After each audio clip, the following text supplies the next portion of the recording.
Welcome my Bandana blog চ্যানেলে সবাইকে স্বাগত। ইয়েলো কালারের নিউ ব্লাউজ পিস নিয়েছি। তো নিয়ে আসা মাত্রই কাস্টমারের খুব পছন্দ এই পিসটা নিয়েছে। তো আমি এই পিসের অনেকগুলো কালার এনেছি। তো এর মধ্যে ফার্স্ট এটা নিয়েছে একজন, আরেকজন ব্লু কালারের নিয়েছে। তো এত সুন্দর কাজ, একদম মুসলিম সুন্দর থানের ওপর এইভাবে কাজটা করা। তো আপনারা ক্যামেরাতে কতটা বুঝতে পেরেছেন জানি না, আমাকে তো বেশ ভালোই লাগছে। তো দেখো বহর কিন্তু একদম ছোট বহর, 17 বহর হচ্ছে মানে সোজা দিকে। আর ডিজাইনটা দেখো এইভাবে এই দিকে আছে।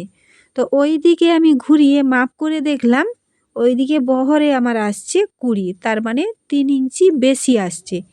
আর ডিজাইনটাও এই দিকে যদি আমি ঘুরিয়ে কাটিং করি, এই দিকটাতে ডিজাইনটা দেখতেও সুন্দর লাগবে। তো তার জন্য আমি এদিকে ঘুরিয়ে নিয়েছি। আর ওই ডান সাইডে রেখেছি খোলা পাশ, আর বাম সাইডে আমি যে দাঁড়িয়ে আছি বাম সাইডে বন্ধ থেকেছে। তো দুটো ভাঁজ দিয়ে কাপড়টা আমি খুব সুন্দরভাবে বিছিয়ে নিয়েছি। এরপর দেখুন এখানে আমি লংয়ের মাপ নিচ্ছি। তো লং আমি এখানে নিয়েছি 15.5 ইঞ্চি, আর আমার ব্লাউজ রেডি হওয়ার পর 14.5 ইঞ্চি থাকবে। তো এক্সট্রা আমি এখানে 1.5 ইঞ্চি নিয়েছি বাড়তি করে। তো বেশি করে নিচে মোড়ে দেব, পট্টি লাগাবো না, তার জন্য আমি এখানে 1.5 ইঞ্চি রেখেছি। আর আমি এখানে উপরে পুট রেখেছি 6.5, আপনারা এর থেকে বাড়িয়ে অথবা কমিয়ে নেবেন। আরমোল রেখেছি আমি 7 ইঞ্চি, আর কোমরেও রেখেছি 10 ইঞ্চি, বডিতেও রেখেছি 10 ইঞ্চি।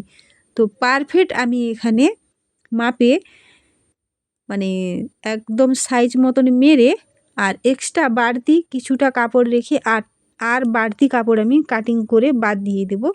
তো সমস্ত দাগগুলো আমি সোজা করে প্রথমে টেনে নিয়েছি। টেনে নেওয়ার পর বগলে আমি সুন্দর করে শেপটা দিয়ে নিয়েছি। এরপর দেখুন এই যে আমি পারফেক্ট যে দাগ দিয়েছি, সেই দাগে দাগে কাপড়টি কাটিং করে নিচ্ছি। তো ব্লাউজের এটা পেছন পার্ট আমি জাস্ট বের করে নিয়েছি, আর পার্টগুলো বের করব পরে। তো এখন আমি ডিজাইনটি কাটিং করে দেখাচ্ছি। এখন আমি ডিজাইনের জন্য এখানে চওড়াতে নিয়েছি 3 ইঞ্চি, আর একদম নিচ পর্যন্ত ফেঁতাটা আমি নিয়ে গেলাম। তো নিচে আমার কাপড় থাকবে 4.5 ইঞ্চি, আমি এখানে 1 ইঞ্চি বাড়তি রেখে 5.5 ইঞ্চিতে দাগ দিয়ে দিয়েছি। একই রকমভাবে নিচের চওড়াতেও আমি 3 ইঞ্চিতে দাগ দিয়েছি। এরপর দেখুন ওপর থেকে আমি এখানে 3.5 ইঞ্চিতে দাগ দিলাম। চওড়া সেই একই রকমভাবে 3 ইঞ্চি থাকলো, নিচেও রেখেছি মাঝেও রাখলাম। তো এইভাবে প্রথমে চৌকোনো বক্স মাঝে করে নিয়েছি, তার উপর গোল শেপটা সুন্দর করে দিয়ে দিলাম। তো এরপর দেখুন এই নিচ থেকে আমি ডিজাইনের শেপটা কেমনভাবে তুলে নিচ্ছি। তো দেখুন ডিজাইনের শেপটা আমি তুলে নিয়েছি। নেওয়ার পর দাগটা আরও সুন্দর যাতে ফুটে ওঠে, তার জন্য আবারও ভালো করে চক দিয়ে দাগটা দিয়ে দিয়েছি। দিয়ে নেওয়ার পর এইভাবে আমি কাটিং করে নিচ্ছি। কাটিং করে এক্সট্রা যে কাপড় সেটা বাদ দিয়ে দেব।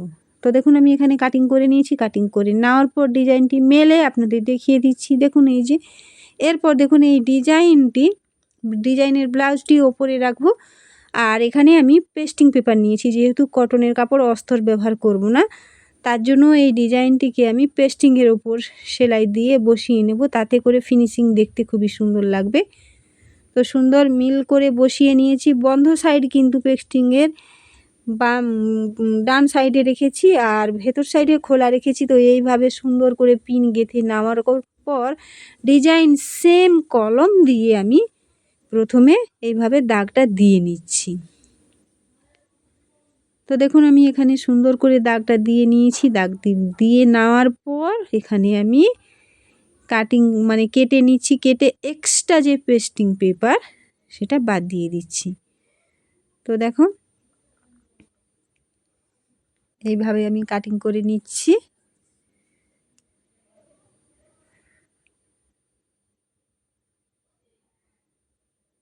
প্রথমে নিচের দিকটা থেকে করলাম, ওপরে প্রথমে কিছুটা করেছিলাম, তারপর রেখে দিয়েছিলাম।